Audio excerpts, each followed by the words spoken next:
백인이 사회적 가장 최고봉 위에 있는 인종적으로 우월한 백인 우월주의를 뜻하는 뜻이에요. 인종은 인종끼리 각 분리해서 섞이지 않고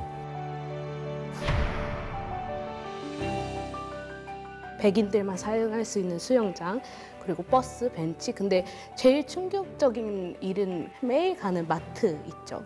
그 마트는 이제 백인들은 쭉 그냥 편하게 쇼핑을 할 수 있었는데 흑인들은 창문에서 쇼핑을 했어야 됐대요.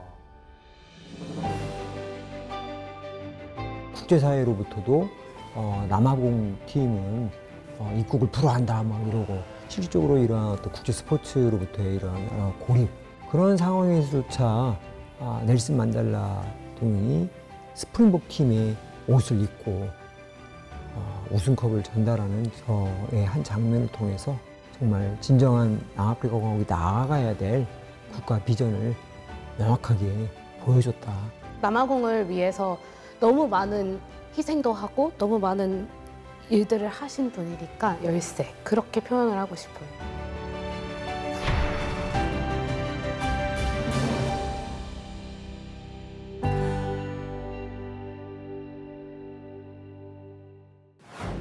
안녕하세요. 정세진입니다. 인생의 가장 큰 영광은 한 번도 실패하지 않는 것이 아니라 실패할 때마다 다시 일어서는 데 있다. 전 세계인의 존경을 받았던 인권운동가죠. 남아프리카 공화국의 만델라 전 대통령이 했던 말입니다. 반인륜적 범죄, 인종차별의 뿌리가 깊었던 나라 남아공. 실패를 거듭했지만 결국 민주화를 이뤄낸 나라였습니다. 세계 장면 세계의 민주주의, 오늘은 남아프리카 공화국으로 민주주의 역사기행 떠나보도록 하겠습니다. 함께해 주실 분들 소개해드리겠습니다. 먼저 류성환 선생님, 안녕하세요. 안녕하세요. 학생들에게 역사 수업하고 있는 유성환입니다. 오늘 남아공 주제인데 매우 기대되는 또 주제고 저도 많이 배워가도록 하겠습니다. 잘 부탁드리겠습니다. 안녕하세요. 한국경제신문 문화부의 성수영입니다. 저도 남아공이라는 이름은 굉장히 익숙한데요.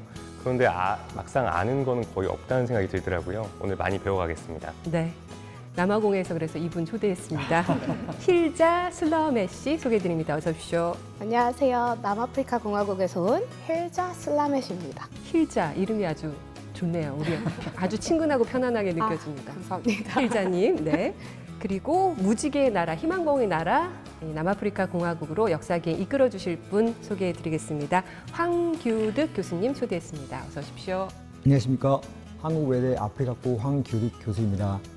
오늘 저도 한국을 대표해서 남아프리카 공화국을 소개할 수 있도록 초대해 주셔서 너무 반갑고 또 감사합니다. 네.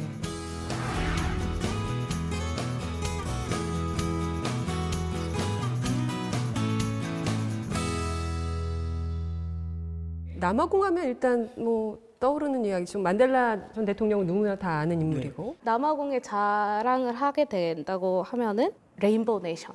저희가 정말 다양한 문화와 인종이 있는데 그런 게 많이 알려지지 않더라고요. 그래서 그런 거를 진짜 홍보하고 사람들한테 많이 알리고 싶어 해요. 외신이나 이런 거 볼 땐 한참 그 분리 정책, 그다음에 그 인종 간의 차별. 예전에는 거의 민주화되기 전에는 국제사회에서 왕따였잖아요. 그렇죠. 예.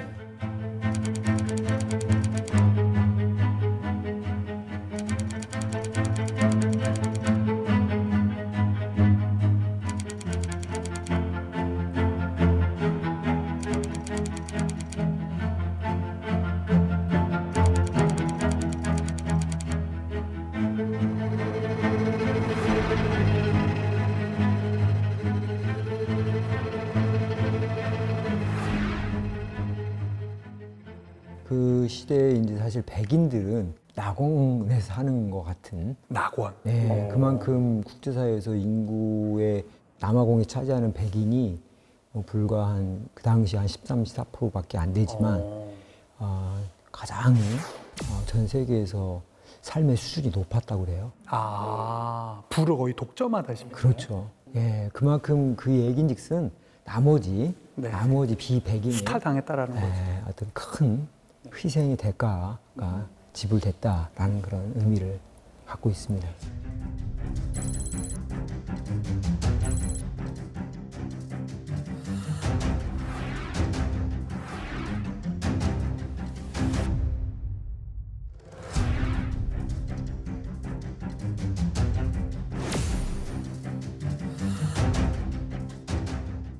예, 아파르테이트라는 그 단어의 의미, 뜻은 미리 말하면 separation, segregation이라는 이런 분리.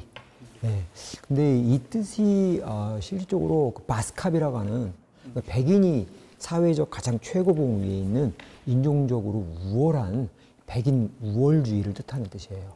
그래서 결국은 이제 분리발전이라는 용어가 나오거든요. 그래서 결과적으로 인종은 인종끼리 각 분리해서 섞이지 않고 일종의 인종의 순혈주의를 추구하는 것이죠. 부모님이 그걸 다 겪은 분들이거든요. 그래서 어떤지 물어봤는데 아빠가 바로 우리 박물관 가야 돼 이래가지고 그 아파르테이트 박물관을 갔는데 저는 너무 쇼크였어요. 그래서 이렇게 앉을 수 있는 벤치도 있고 버스도 있고 심지어 수영장도 따로 있었어요. 백인들만 사용할 수 있는 수영장 그리고 버스, 벤치. 근데 제일 충격적인 일은 그거였어요. 그 우리가 매일 가는 마트 있죠. 그 마트는 이제 백인들은 쭉 그냥 편하게 쇼핑을 할 수 있었는데 황인들이나 흑인들은 창문에서 쇼핑을 했어야 됐대요.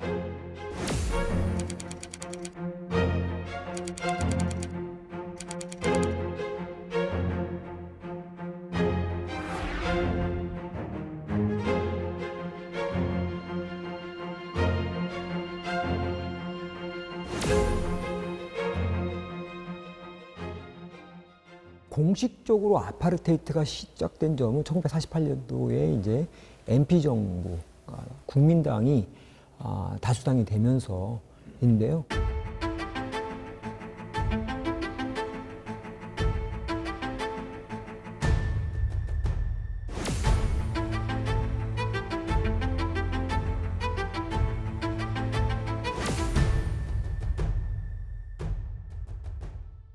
그렇게 해서 나타난 법들이 예를 들면은 원주민 토지법 같은 거거든요. 흑인들에게는 그 넓은 광활한 남아프리카 공화국 오늘날 그 땅에 약 한 7%. 아니 인구 수는 훨씬 많지 않아요? 그렇죠. 모든 뭐 인구 백인들 뭐 거의 10% 좀 넘는 인구 나머지는 다 비백인이니까 그들의 그 모든 땅을 갖다가 원주민들이 가지고 있던 원래 전통적으로 소유하고 있던 땅들을 다 뺏어가지고 그들은 정말 척박한 정말 벌모지에 다 밀어 넣는 것이죠. 경제적인 격차가 날 수밖에 없게 돼버려요. 예. 교육 같은 경우도 바투 교육이라는 법을 만들어가지고 흑인들에게는 고등교육을 절대로 허용하지 않고 뭐 이런 거라든가 그 외에도 뭐 또 통혼금지법이라고 해서 백인과 흑인 간의 혼인은 절대 불가하고 아니 법적으로 막아놓은 그렇죠. 거예요? 사회 문화적으로 막은 게 아니고? 제가 너튜브에서 봤는데 그 미국 스탠드업 코미디언이었는데 아버지는 이제 유럽 출신이시고 어머니는 이제 남아공 분이시래요. 네. 근데 뭐 아버지 어머니 자기 이렇게 손잡고 가다가 경찰 보이면은 손 떼고 떨어지고 뭐 이런 얘기들을 하더라고요. 맞아요.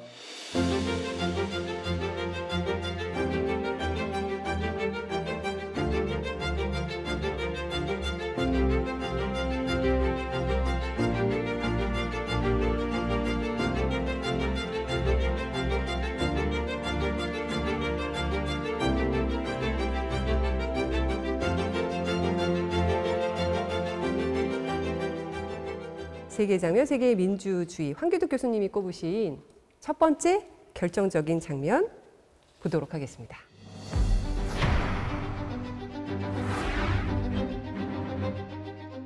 이 장면은 1995년 넬슨 만델라 대통령이 남아공에서 개최한 세계 럭비 월드컵에서 우승을 남아공이 하고 그 우승 컵 트로피를 주장에게 전달하는 사진입니다.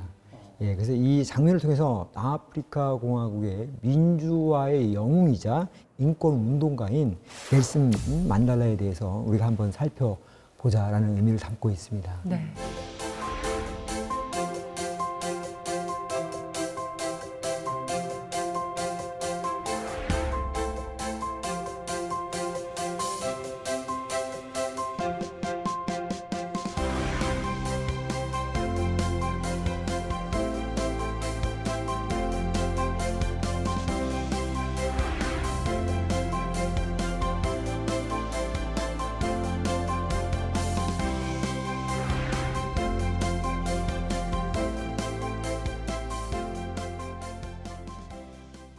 그 당시 대통령이었고 그러면 그거 그렇게 전달하는 게 저희 지금의 기준에선 국가의 수반인 대통령이 저러한 상징적인 것을 하는 게 되게 일반적으로 보이거든요. 그런데 저거 자체가 되게 조금은 특이할 수 있는 상황이라는 거죠. 그렇죠.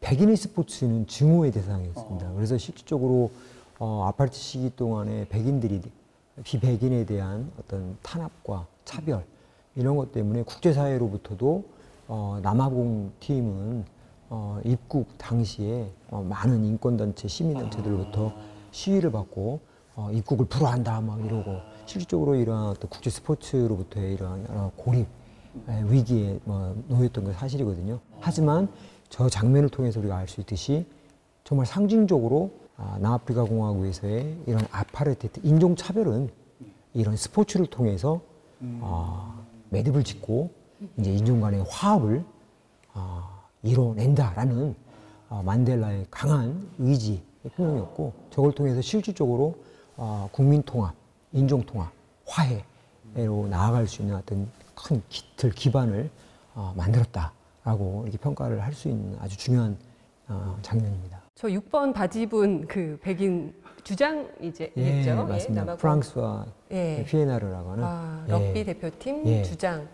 표정이 굉장히 밝고 그런데 그 뭐 주장은 그렇다 치고 그 선수들은 아무리 그래도 그동안에 이제 뿌리 박혀 있던 어떤 인식이 있었기 때문에 조금 뭐 약간 거부감이 있지 않았을까. 아무리 대통령이라 하더라도 어땠을까요? 사전 작업이 좀 이루어졌을까요?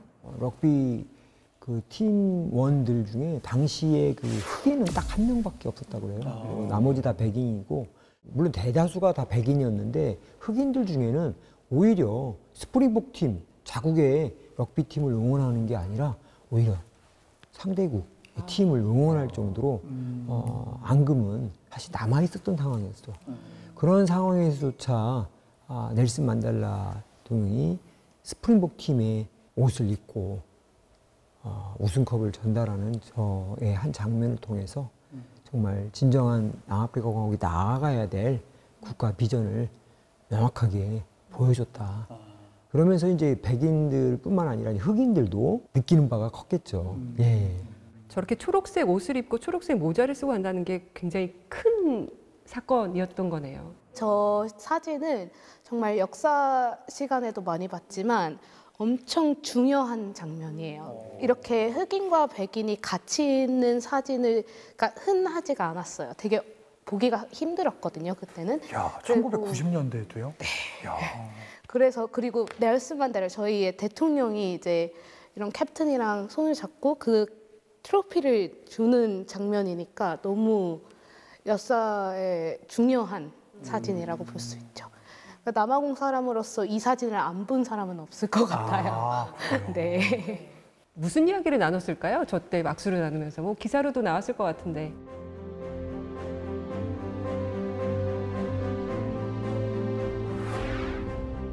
이 프랑스와 그 피에나르 주장은 이렇게 말했어요. 단순히 6만여 명의 관중들의 응원 속에서 우리가 이긴 게 아니라 남아프리카 공화국 전체 약 4,200만 명의 응원을 통해서 우리가 승리했다.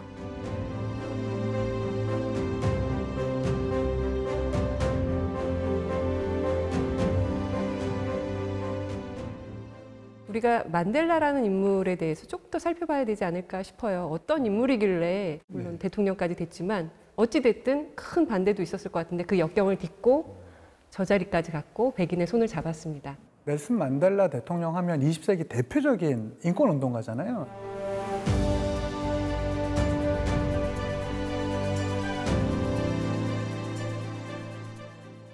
27년 가까이 투옥 생활을 하시고 그리고 노벨 평화상까지 받게 되고 또 대통령이 가장 뿌리 깊은 인종차별 지역이 있었던 지역에서 흑인이 대통령이 된다는 것 자체도 워낙에 역사적인 일이었었고 그런 점에서는 사실은 우리나라 대통령이었던 김대중 대통령도 뭐 아시아의 넬슨 만델라 뭐 이런 사실은 얘기가 나왔을 정도로 우리나라에서는 그렇게 좀 많이 알려져 있기도 하죠. 여러 최고 기록들이 굉장히 많은데요.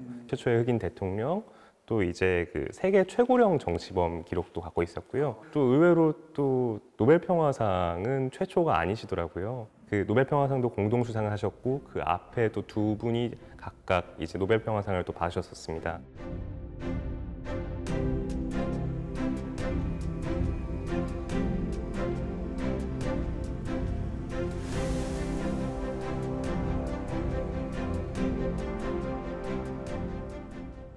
그래서 생각해 보면은 또 마냥 또 부러워할 일만은 아닌 게 노벨 평화상 수상자가 그렇게 많이 나왔음에도 또 안정이 좀 늦어졌다는 점에서 생각할 거리가 많은 것 같아요. 언제부터 만델라가 이렇게 좀 일종 처음에는 강력하게 투쟁을 한 거잖아요. 예.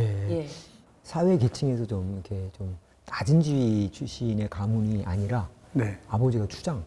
아, 추장. 예. 그래서 코사조 출신이시고 공부를 하셔가지고 이제 결국 변호사 법학을 해서 변호사 취득도 하시고 그리고 이제 변호사가 되고 난 이후에도 실질적으로 이제 그런 인권 문제를 놓고 계속 활동을 하셨고 그러면서 이분이 이제 ANC 청년 당을 만드는 데도 굉장히 중요한 역할을 하셨고.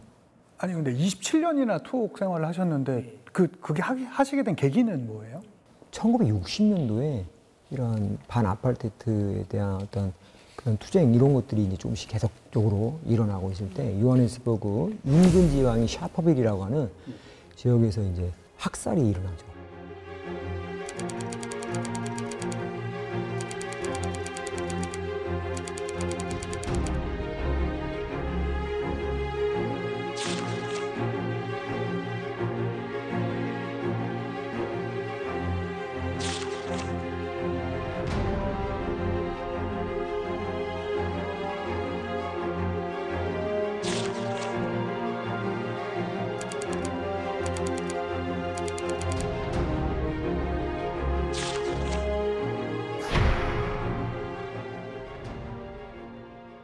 샤퍼빌 학살 사건 이후에 ANC가 이제 무장 투쟁으로 변경을 합니다.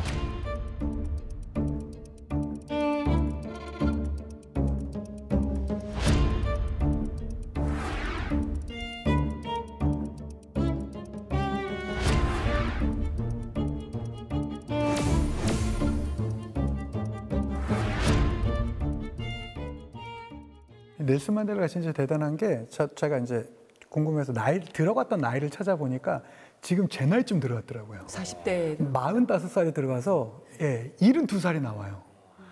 그러니까 그 완전한 40, 50대, 60대를 전부 다 감옥에서 보내고 그러니까 되게 젊은 시절에 들어가서 나온 다음에 활동할 수 있을 정도 나이가 아니라 거의 할아버지가 다 된 상태에서 나왔음에도 불구하고 여전한 그 이후에 활동력을 보여줬다는 것 자체가 전 그런 점이 참 대단한 그러니까 것 같아요. 감옥 안에서도 뭔가 계속 생각을 하고 어떻게 해결해야 될지 고민을 했다는 거 아닐까요? 그렇죠. 남아공에서 만델라 대통령에 대해서는 어떻게 얘기해요? 한 단어로 정리하자면 열쇠? 저희한테 더 밝은 미래를 준 사람?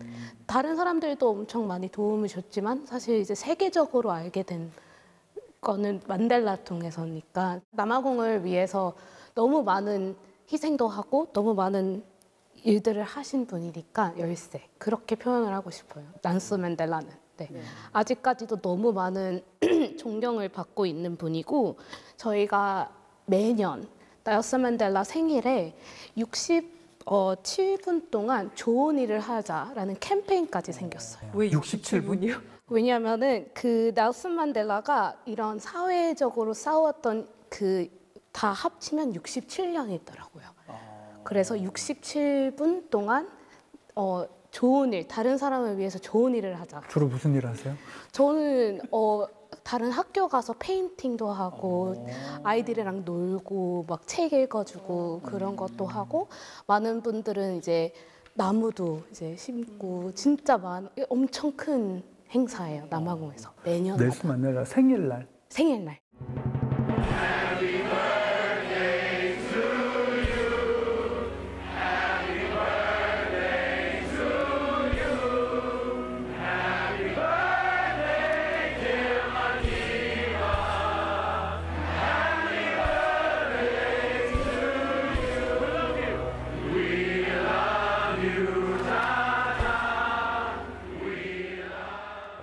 계속 감옥에서 또 좋은 일도 하시고 이제 국제적으로 명성이 퍼지고 이제 국제사회에서 석방해주라 이런 여론도 높아졌는데 어떻게 좀 풀려나게 됐는지 그 과정이 좀 궁금해요. 국제 여론이 어떻게 해서 움직였을까요? 네, 그때 분위기는 어떤 거였을까요? 그렇죠. 이제 그 시기가 국제사회에서는 상당히 남아프리카 공화국이 제가 앞전에도 사실 말씀드렸듯이 고립되는 시기였어요. 왜냐하면 70년대 이미 군사적인 어떤 여러 가지 제재도 받고 또 경제 제재도 받게 되었고 거기다 말씀드렸듯이 스포츠에서도 네. 국제사회에서 상당한 제재 조치를 받아서 참여하는 데 여러 가지 어려움이 있었죠. 또 당시 사회의 많은 백인들은 흑인들이 또 어마어마한 이런 시위와 이런 폭력적 이런 저항 운동에 상당히 좀 불안을 위협을 했고, 느끼고 네. 있었군요. 예. 이런 부분들 때문에 감옥에 있을 당시에도 P.W. 보타 그 전 굉장히 강성이었는데 그 사람이 그 만델라를 만나기도 하고 해서 뭔가 했지만 큰 효과가 없었어요. 그리고 이제 보타보다는 좀 더 온건파인 데클라르크가 대통령이 되고 나서 좀 더 시대의 흐름과 함께 동시에 만델라와 좀 더 진정성 있는 이 문제의 해법을 모색하게 되죠. 그래서 계속 이제 만델라를 찾아가고 또 심지어 그러면서 이제 만델라를 석방시킨 후 1990년 2월 석방되기 바로 직전에 이제 이 PAC라든가 ANC라든가 이런 그동안 불법 단체들을 갖다가 다 해금 조치를 시키고 그러면서 석방을 만델라뿐만 아니라 여러 투옥됐던 사람들을 이제 일종의 그러면 협상이 이루어진 거네요. 사실 여기에서는 어떤 협상이라는 차원보다는 불가피한 선택이었다. 왜냐하면 시대적으로 이미 MP 정부가 더 이상 코너에 몰리게 된 거죠.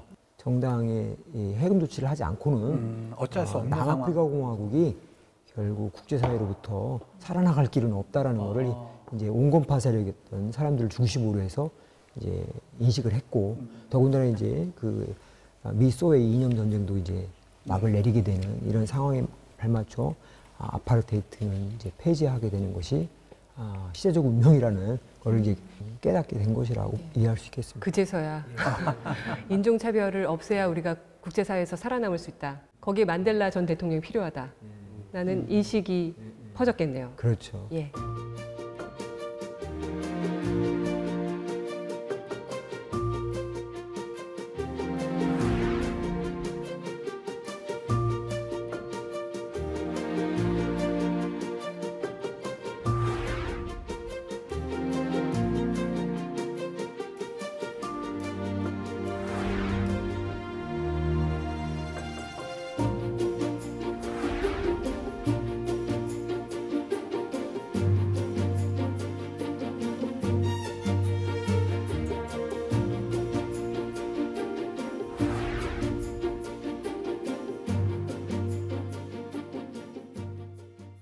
세계의 장면, 세계의 민주주의, 남아프리카 공화국의 민주화 과정 살펴보고 있는데요. 이제 황교득 교수님이 선정하신 두 번째 결정적인 장면 보시겠습니다.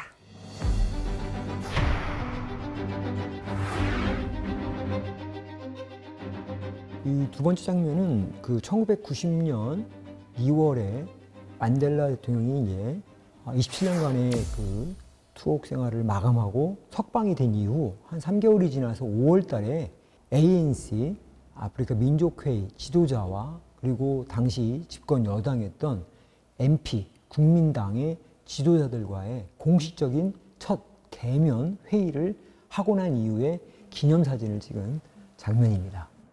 회의 후의 기념사진이었군요. 이 장면을 시작으로 1990년대 시작된 한 3년 반 동안 지속된 새로운 민주정부가 탄생하기 전에 걸어가야 했던 이런 협상 과정을 한번 살펴보도록 할 것입니다. 같이 한자리에 모일 수 있을 거라고 남아공 사람들은 예상했을까요? 아니요. 그래서 이 사진이 그 시기에 보기 힘든 사진이었다고 생각해요. 그래서 되게 역사적으로 의미 있고 그리고 보기 힘들고 그렇게 넬슨 만델라가 얼마나 많은 일과 그런 노력을 한 게 보이는 것 같아요. 그렇죠. 그 실질적으로 저 사진이 보여주고 있는 의미가요. 비록 만델라를 위시로 한 ANC 지도부들이 감옥에서 나오긴 했지만 과연 백인과 흑인 간의 그동안 500년에 가까운 그러한 인종 차별과 탄압의 역사가 저렇게 석방과 정치적인 어떤 해금 조치를 허락했다고 해서 하루아침에 잘 융합해서 화합하면서 한 나라를 제대로 이끌고 갈 수 있을까라는 굉장히 비관적이고 회의적인 어떤 그러한 시각이 지배적이었어요. 예. 오히려 많은 그러한 국제 여론과 국내 여론은 비관론이 더 우세했죠. 그래서 실질적으로 이제 조만간 인종 간의 대학 sel극도 발생할 수 있을 것이다. 네. 라고 하는 아주 조심스러운 어떤 그러한 예견들도 계속 나왔었던 그러한 상황이었습니다. 그래도 첫 만남을 이뤄낸 거잖아요. 그렇죠. 예. 저 때부터 이제 몇 년이 걸리는 건가요? 저 시기가 이제 90년도 5월이니까 적어도 이제 94년 4월 27일 날 총선이 치러지기 전까지 약 한 3년 반의 시간 동안 민주 정부를 수립하기 위한 지난한 협상 과정들이 기다리고 있었습니다. 예. 1990년대라니까 너무 그러니까요. 실감이 안. 네. 제가 92학번이거든요. 아 진짜요? 근데 저희는 진짜 막 해외 막 자유롭게 가고 막 굉장히 좋을 때였거든요. 좋은 거의 시작점이었는데 저 때 남아공에서는 대학살이 일어날 것 같은 불안감에 휩싸인 정치적 분위기. 어떤 일들이 그 3, 4년 동안 석방이 되고 결과적으로 한 2년이 좀 못 되는 시간 속에서 Convention for Democratic South Africa라고 하는 민주 남아프리카하고 회의가 만들어지면서 여러 다양한 구성 단체들, 시민사회도 그렇고 정당도 그렇고 다 참여할 수 있게끔 했죠. 근데 그러다 보니까 그 다양한 목소리들이 민주 남아프리카 공화국을 구성하는데 어떤 중요한 어떤 협의적 과정을 구성하는 데는 어떤 효과적 것이다라고 얘기는 했지만 그에 따른 진통과 여러 가지의 어떤 어려움들이 계속 나타났어요. 끊임없이 통합을 반대하고 분열을 조장하려고 하는 그런 세력들이 이제 계속 나타났죠.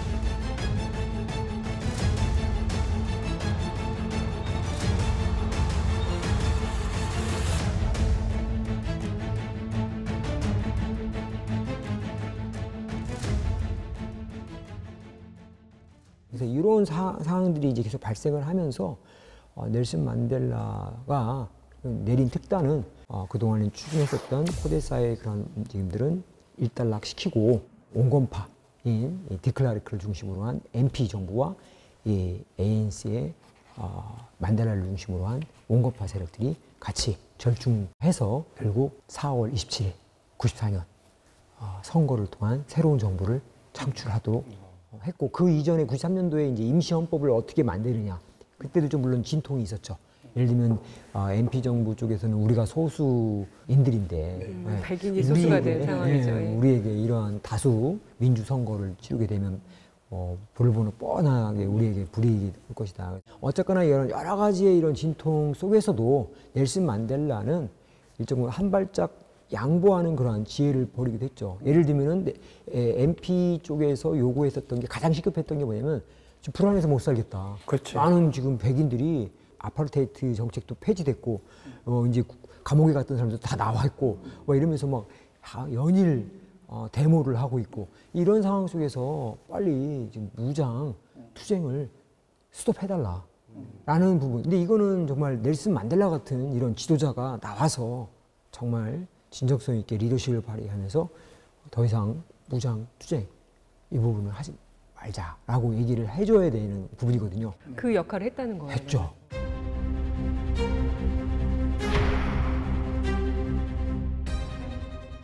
네, 이런 분이 양보죠. 찐적이고 과격한 또 ANC파들도 있었고 또 그 외에 PAC라든가 SHP 이러한 세력들은 굉장히 과격주의 운동을 통해서 백인들에 대한 보복 이런 부분들을 끝까지 포기하지 않으려고 했거든요. 그리고 또 그 외에도 ANC 지지자들 외에 이 틈을 노리고 분열 책동을 벌이려고 하는 그런 IFP 세력이라든가 예, 그래 여러 다양한 세력들이 많았기 때문에 이런 세력들을 다 통합해서 나아가려고 했고 중요한 국가 통합과 인종 화합 이거를 목표로 삼아서 나머지 마이너한 것들은 양보를 절충적으로 하면서 결국 끝까지 포기하지 말아야 될 가장 최고의 그 가치 그것을 향해서 달려갔습니다.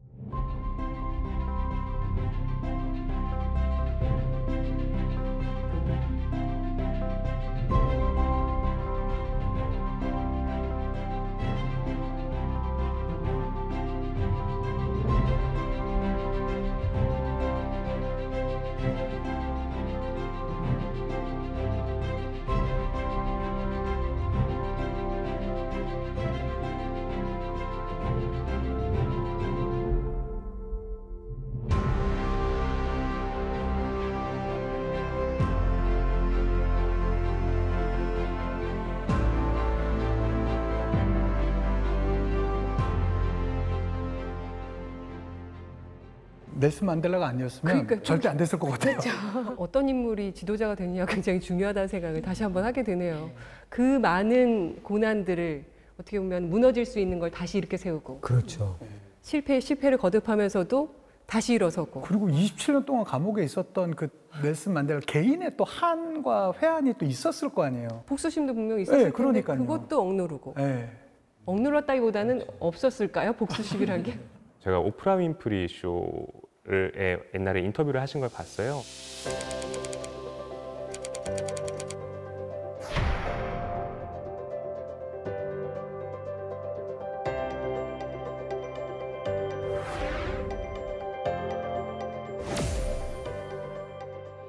그래서 오프라 윈프리가 그 오랜 시간 동안 이제 수감돼 계시면서 정말로 원한이 없었냐라고 물어보니까 You have a limited time to stay on earth. You must try and use that period for the purpose of transforming your country into what you desire it to be. A democratic, non-racial, non-sexist country. And that was a great task. 사실 만델라는 백인들을 완전히 몰아내고 흑인들만을 위한 국가를 세우는 것이 그 만델라의 꿈이 아니었어요. 그 고민을 했군요. 이게 맞을까? 우리 흑인들만의 세상을 만드는 게 아니고 흑백 이 소수 백인들까지 다 포함해서 다수의 흑인들과 함께 다인종 사회 구축을 하고 이것은 결국 공평하고 자유로운 그러한 미래가 함께 같이 살아갈 그런 사회로 나가야 된다라고 하는 분명한 비전과 목적이 있었던 것이죠.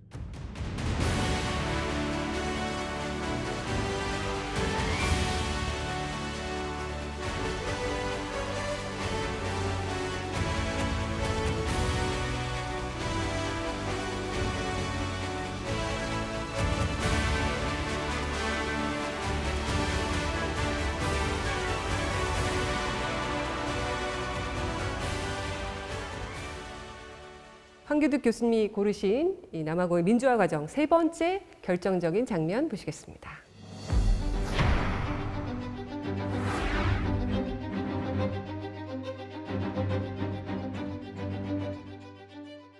이 장면은 어떤 건가요?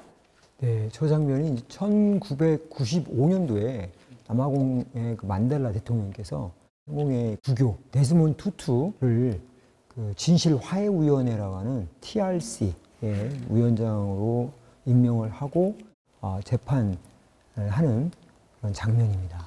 TRC라는 게 진실화해위원회를 말하는 그렇죠. 건가요? 진실화해위원회를 통해 가지고 그동안에 자행됐었던 수많은 인권 탄압과 이러한 그 불법적인 행태들에 대해서 진실을 밝히고 이를 통해서 국가적인 어떤 화해와 화합으로 나아가고자 하는 어떤 과거사 청산. 과거 청산도 하려면은 아니, 그러니까 만약에 저 이야기를 듣는다면 백인들 입장에서는 상당히 좀 불편했을 것도 같다는 생각이 들어서요. 불편하죠. 하지만 그 만델라 대통령은 진실화해위원회에 화해에 좀 방점을 뒀죠. 결국 어떤 처벌이라는 것보다는 자신의 잘못을 뉘우치고 그 부분에 대해서 인정하면서 진심으로 이제 고백을 한다면 그 누구나 다 사면을 해주고 용서를 해준다라는 중요한 거는 진실을 밝히겠다라는 게 중요한 거죠. 아니 근데 정치적으로는 사실은 그게 그럴 수 있겠다라는 생각은 드는데 과거에 있는 사실을 다시 끄집어내서 한번 다시 확인을 하겠다라는 거잖아요.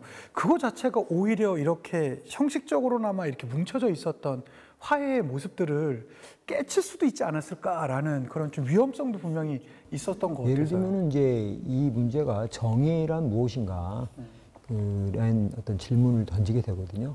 그래서 이제 정의는 어떻게 보면 그 일종의 잘못한 부분에 대한 처벌을 통해서 정의를 수립하는 일종의 보복적 정의라는 것도 있지만 만델라 대통령은 이러한 그 우분투 정신을 발동을 해서 이 사회가 진정한 치유를 이뤄내려면 보복이 아니라 그런 접근 방식의 정의를 추구하는 것이 아니라 진정한 잘못을 뉘우치고 반성하고 고백을 공개적으로 만인에게 해서 그 사회를 회복시킨다는 회복적 정의. 결국 진실을 밝히면서 결국은 사회를 치유하겠다. 근데 사람이 그거를 쉽게 진실 고백할 수 있는지 저는 궁금해요. 그렇죠. 그래서 이제 중요한 포인트는 이 화해라는 거는 단순한 용서에 초점을 두기보다는 화해보다 기억을 요구한다. 뭐 이런 얘기를 하거든요. 그 얘기는 뭐냐면 용서도 중요하지만 용서 이전에 과거에 어떠한 행위를 했는지에 대한 부분들을 우리가 다시 한번 되돌아보고 그 문제를 한번 그 가해자와 피해자가 다 같이 눈물을 흘리고 그 부분에 대한 어떤 엠퍼시, 일종의 공감이죠. 이런 엠퍼시 같은 이러한 그 사회적 공감대를 형성하면서 비록 이 기간은 3년여 정도로밖에 지속되지 않아서 사실 그런 원대한 방금 말씀하셨던 그러한 부분들을 다 해소하기에는 사실 무리가 있었고 그에 따른 여러 가지 비판적인 지적도 있었습니다. 너무 지나치게 화해만 방점을 뒀다. 정의는 너무 소홀했다. 뭐 이런 얘기도 있죠. 그래도 일단 화해를 하기 이전에 진실을 먼저 밝혀야 되는데 이걸 좀 구체적으로 어떻게 진실을 좀 조사해서 밝혔나요? 제일 포커스가 과거에 대한 잘못을 피해자 중심에서 이야기하는 게 맞죠. 그 백인들의 가해자만이 아니라 실질적으로 백인들 통치 당시에 이 MP 정부의 어떤 그러한 하수인으로 같은 동족인 흑인들을 탄압에 나섰던 그런 흑인들도 많았거든요. 포환대에서 자신의 잘못을 고백했던 사람들은 백인들보다 오히려 대다수 흑인들이었어요. 지금 저 사진의 장면에서도 많은 흑인들이 있고 오른쪽에 뭐 백인들이 좀 있지만 그러니까 저 자리에는 흑인이 설 수도 있고 백인이 설 수도 있고 그리고 여기 포커스는 결국 그 사면을 어떻게 하는 게 목적이죠. 결국은 단순히 처벌을 해서 감옥에다 보내는 게 아니라 진실을 밝혀서 그렇게 그 사람들이 한 사회에 다시 정상적인 구성원, 일원으로 돌아올 수 있는 기회를 부여하는 것이었고요. 그러면서 또 피해자들에게는 실질적인 이 부분을 같이 공감해주면서 물질적으로 어떻게 그러면 보상을 해줘야 될 것이니 보상위원회까지 만들어서 이들에게 실질적인 도움을 주려고 했죠.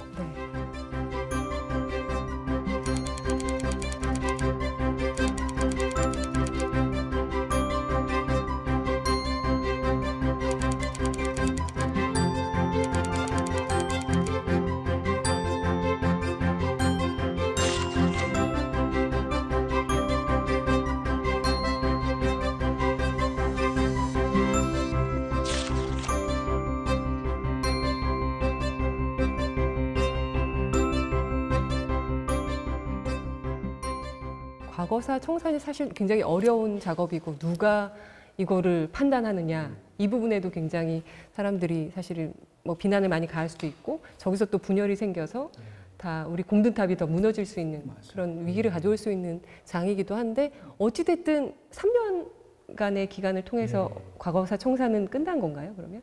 예, 그래서 이제 실질적인 한계점을 내포하고 있습니다. 그리고 또 그 시기적으로도 1960년도 샤프벨 학살 사건 이후에 부터 시작해서 1993년 12월 임시헌법이 만들어지기 전까지의 모든 불법이 자행됐던 행위에 대해서만 조사가 이루어졌거든요. 근데 사실 아시다시피 아파르테이트라는 인종차별 정책은 그보다 훨씬 오랜 전부터 피해자가 발생을 했고, 그렇기 때문에 사실 TRC가 가지고 있는 그런 어떤 조사의 그런 한계점은 처음 시작점부터 이미 존재했다라고 말씀을 드릴 수 있습니다. 그럼에도 불구하고 만델라 전 대통령이 추진한 이 TRC 진실화해위원회 활동은 남아공 미래에는 도움이 분명 됐을 겁니다. 어찌됐든. 사실 가장 중요한 이 진실화해위원회 TRC의 어떤 역할과 의미를 되짚어 본다면 남아공의 과거와 앞으로 나가야 될 남아공의 미래를 연결해주는 역사적 징검다리다라고 이제 학자들은 얘기를 합니다.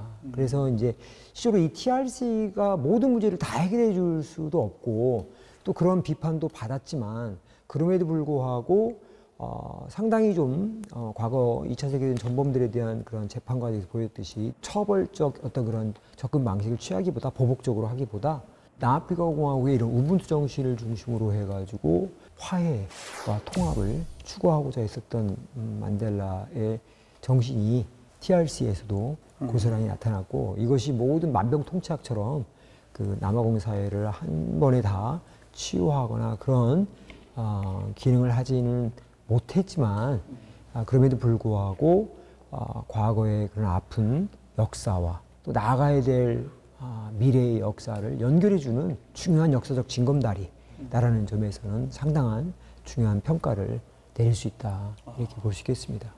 1990년대 상황과 2010년 남아공 월드컵의 상황이 완전히 다른 세상인데, 제 생각에는 그래도 짧은 시간 안에 굉장히 큰 어려운 일을 해냈다는 생각은 들거든요. 그렇죠. 네. 예, 남아프리카 공화국에서 이 TRC의 접근 방식을 만약에 취하지 않고 민주 선거를 방해하려 했었던 그러한 여러 수많은 분파 세력들, 흑인들 내에서도 이런 분파 세력뿐만 아니라 백인들 내에서도 강성 인종 우월주의 세력들이 여전히 존재했기 때문에 그들은 어떻게 해서든지 백인들이 전력을 빼앗기는 순간 자신들에게 보복이 가해질 것이다라는 이런 두려움도 있었고, 수적으로 워낙 또 적었기 의사들, 때문에. 변호사들 이런 사람들이 이제 다시 영국이라든가 캐나다, 호주 이런 데로 그냥 나가야 된다, 가야 된다, 이주해야 된다라는 이런 심리가 확산되는 시기였거든요. 또 실제로 갔다가 또 돌아온 경우도 많았고요. 실제로 나간 사람들도 많았어요. 그렇죠. 예, 나갔다가 다시 돌아온 경우도 많고, 이제 그렇기 때문에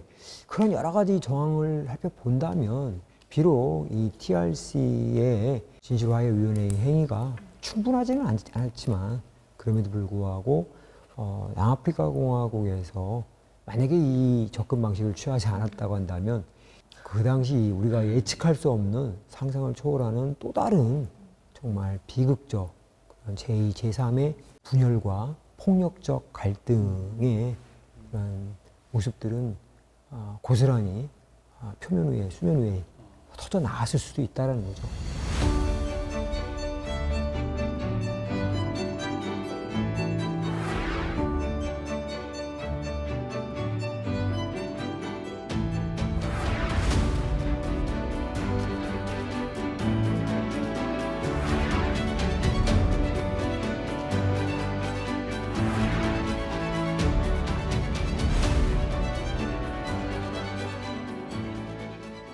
오늘 남아공의 민주화 과정 쭉 정말 많은 일들이 있어서 한 시간으로 부족했는데 이것만은 꼭 시청자 여러분이 알아둬야 된다. 남아공 민주화 역사에서 꼭 우리가 기억해야 되고 잊지 말아야 될 점이 있다면 어떤 걸 꼽으실 수 있을까요?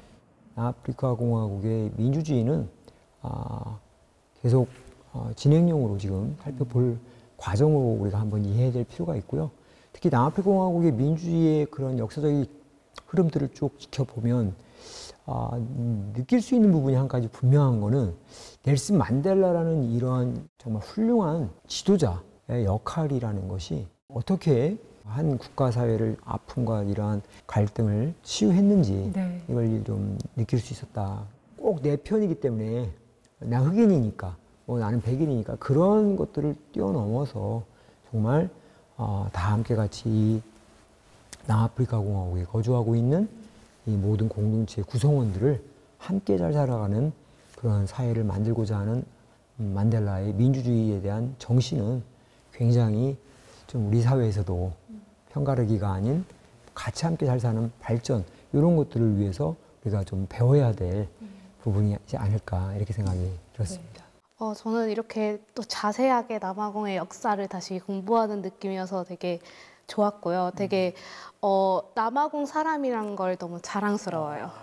정말 어려운 과정들을 다 이겨낸 거예요. 네, 그러니까요. 그래서 되게 행복합니다.